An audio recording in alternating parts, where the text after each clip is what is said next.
Falando em prevenção, recentemente, agora eu não me recordo se foi ano passado, retrasado, houve aquela ampliação do teste de triagem neonatal, o teste do pezinho, né? Isso.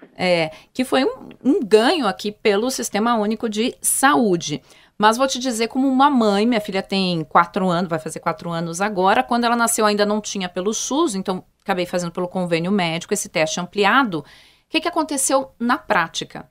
Quando eu levei para o pediatra, para mais de um pediatra, eles olharam, nossa, que interessante esse teste do pezinho, super amplo. E nenhum olhou até o fim para o que tem esse teste do pezinho aqui que é super amplo?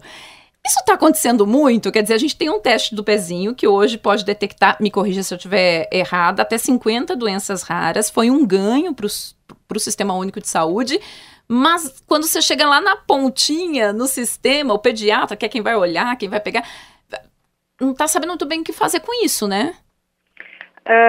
A gente está bem conectada, eu e tu, porque eu estava conversando dessas coisas de pré-natal, daí pensei na coisa do teste do pezinho, que é uma outra estratégia de prevenção, né, de doenças genéticas raras. A gente, uma coisa primeiro para contextualizar no Brasil como um todo, tá? Então a gente tem uma lei federal, tá, que foi publicada ali no início da pandemia, prevendo a expansão do teste. Só que essa lei, na maioria dos estados, ela não foi implementada. Então ela não está implementada na maior parte dos estados. São Paulo tem uma realidade diferente, a capital, tá? Mas, assim, na maioria dos outros estados, essa lei não está implementada. Então, a gente que é da área está esperando agora com essa troca de governo, enfim, para ver o que vai acontecer, tá?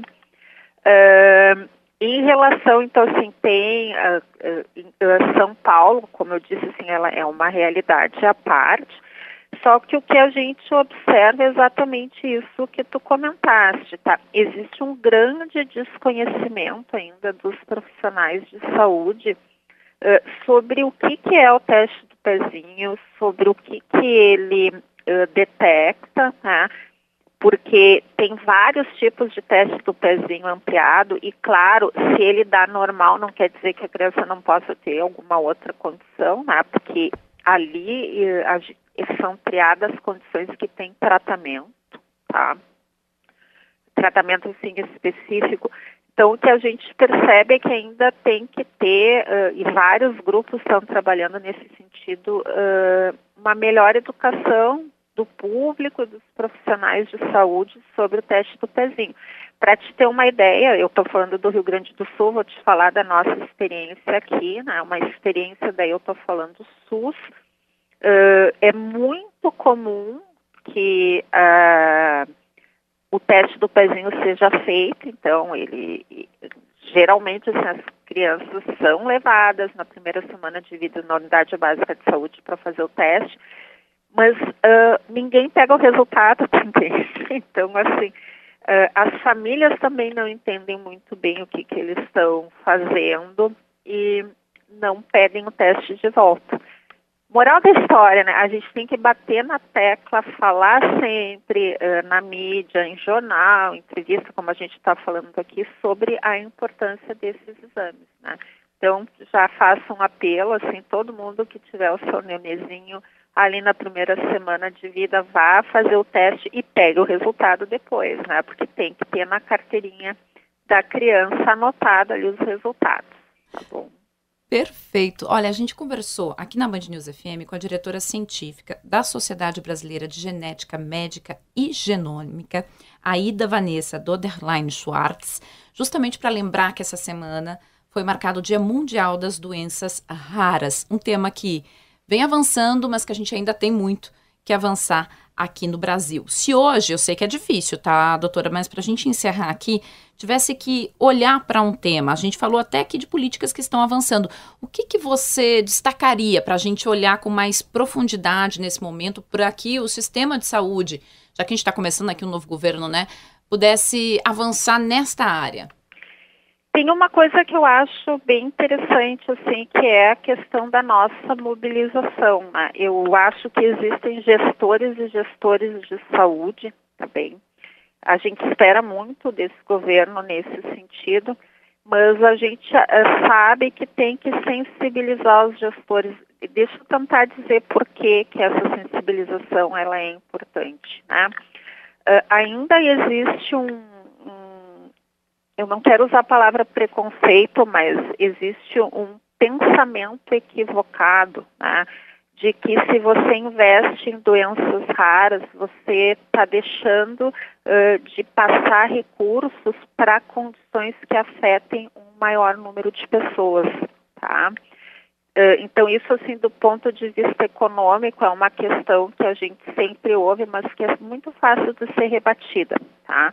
Porque a política, essa que a gente tem de 2014, ela é uma política para doenças raras em geral, ela é uma política estruturante, ela não é para uma doença específica. Então, na verdade, ela afeta quase 13 milhões de brasileiros, o que é um número, assim, considerável, tá? E a gente tem que batalhar para que essa política realmente ela seja fortalecida, porque são muitas pessoas que dependem dela, apesar de existir esse nome que é o raro, tá? E a gente precisa que os serviços de referência em doenças raras, existem 21 no Brasil, eles realmente haja um investimento do governo nesses serviços, tá? Dito isso, assim, a gente entende, tá, que se isso acontecesse, o SUS como um todo, ele sairia fortalecido. Por quê?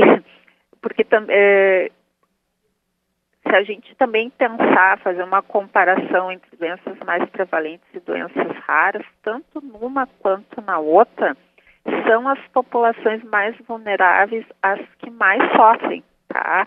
Então, se a gente está pensando em atender população vulnerável, a gente tem que também pensar que são a comunidade de raras, ela é uma comunidade per se, que ela é mais vulnerável, tá? Então, a nós, assim, como sociedade brasileira de genética médica e genômica, nós defendemos e tentamos conscientizar gestores de saúde e população sobre a necessidade de que essa política que já existe, ela receba um investimento maior do governo, tá? Perfeito. Muito obrigada pela gentileza do seu tempo aqui conosco e da Vanessa Doderlein Schwartz, que é diretora científica da Sociedade Brasileira de Genética Médica e Genômica. Obrigada, bom fim de semana. Obrigada pelo espaço, um abraço.